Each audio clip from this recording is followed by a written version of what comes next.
Hello दोस्तों, आपका मेरे चैनल में स्वागत है। जय माता दी। आज हम बात करेंगे नवरात्रि के दूसरे दिन ब्रह्मचारिणी की कथा सुनेंगे। आइए सुनते हैं।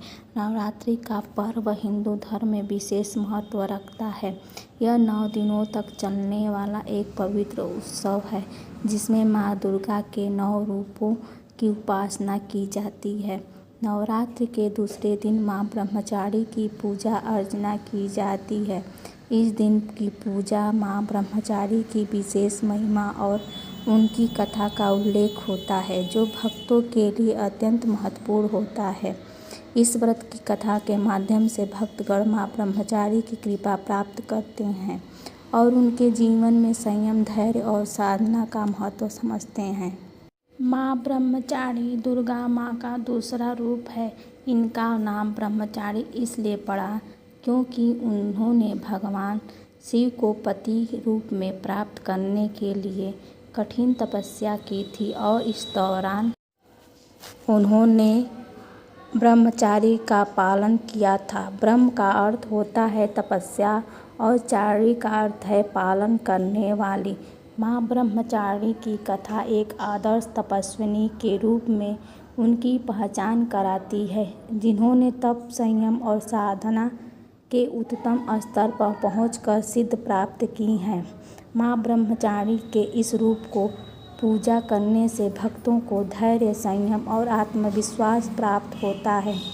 जो व्यक्ति किसी लक्ष्य की प्राप्ति के लिए कठिन परिश्रम करके रहे होते हैं उन्हें ब्रह्मचारिणी की उपासना अवश्य करनी चाहिए। उनकी कृपा से हर बाधा का समाधान होता है और जीवन में स्थिरता और सफलता मिलती है। माँ ब्रह्मचारिणी की कथा के अनुसार जब राजा हिमालय की पुत्री पार्वती ने भगवान शिव को पति रूप में पाने का संकल्प लिया तो उन्होंने नारद मुनि ने भगवान शिव की प्राप्ति के लिए कठिन तपस्या करने की सलाह दी। नारद मुनि ने पार्वती को बताया कि भगवान शिव बहुत कठोर योगी हैं और उन्हें प्रसन्न करने के लिए बहुत कठोर तपस्या करनी होगी। पार्वती ने नारद मुनि की सुझाव को स्वीकार किया और कठिन तपस्या का आरंभ किया।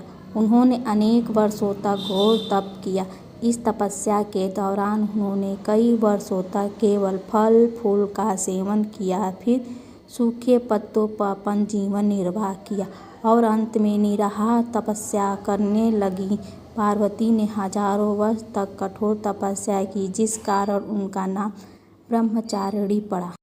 उनकी तपस्या इतनी कठिन थी कि देवता, ऋषि, मुनि और यहाँ तक कि स्वयं भगवान शिव भी प्रभावित हो गए।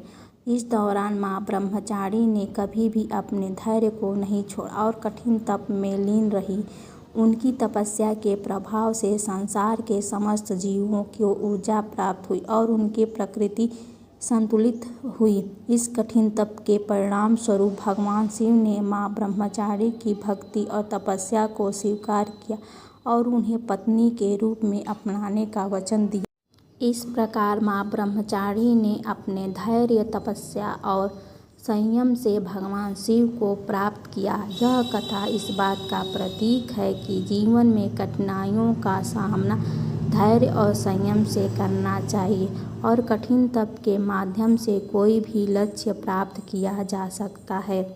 नवरात्रि के दूसरे दिन माँ ब्रह्मचारिणी की पूजा का विशेष महत्व होता है। यह दिन साधना, संयम, तपस्या के लिए समर्पित होता है। माँ ब्रह्मचारिणी की उपासना करने से भक्त को संयम, ध्यान, धैर्य प्राप्त होता है जो जीवन की कठिनाइयों को सहन करने के और अपने लक्ष्य की ओर बढ़ने में सहायक होता है। माँ ब्रह्मचारिणी की कृपा से जीवन में कठिनाइयाँ आसानी से दूर हो जाती हैं। उनका आशीर्वाद साधकों को संयम, तपस्या और ध्यान से दिशा में अग्रसर करता है। माँ ब्रह्मचारिणी की उपासना से साधक के मन में शांति, स्थिरता और धैर्य संचार होता है। जो व्यक्ति मानसिक, शारीरिक, आध्यात्मिक विकास के लिए प्रयास करता है